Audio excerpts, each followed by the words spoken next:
It-tlieta filgħodu fit-tinijum tal-ġuri dwar il-doppju f'taslima 5 snin ilu inqalet kommozzjoni fil-qorti meta wieħed mill-akkużati l-Albaniż Daniel Muka talab li l-proċeduri jitwaqfu għax l-avukat attwali tiegħu m'għandux biżżejjed ħin biex jipprepara d-diviża tiegħu.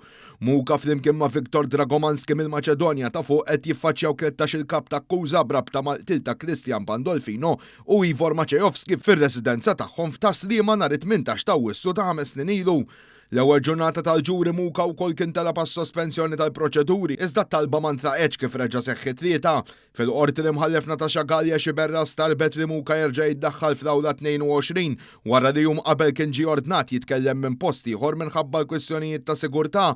Jirriżultaw kol minn xieda tad-direttur tal-ħabs Chris Sigersma li Muka inizjalment irriżista li jattendi l-qorti minħabba li skontu ma kellux rappreżentazzjoni legali adegwata u li rrid isegwi l-proċeduri minn ġewwa l-ħabs. U għeddet li qajjem kaos jekk jiġi mġiel jidħol fil-qorti madanakollu u daħal fil-qorti mingħajr inċidenti.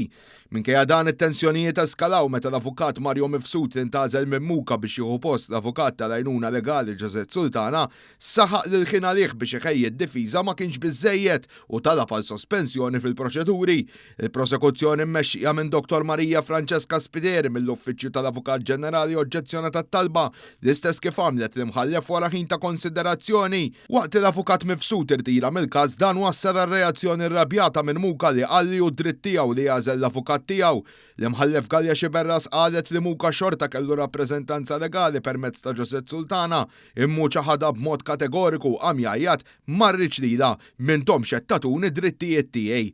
F'dan il-mument il-qorti reġgħet ordnat li Muka jitneħħa mill-awla waqt li baqa' jipprotesta bajja dwar ksur ta' drittijiet tal-bniedem.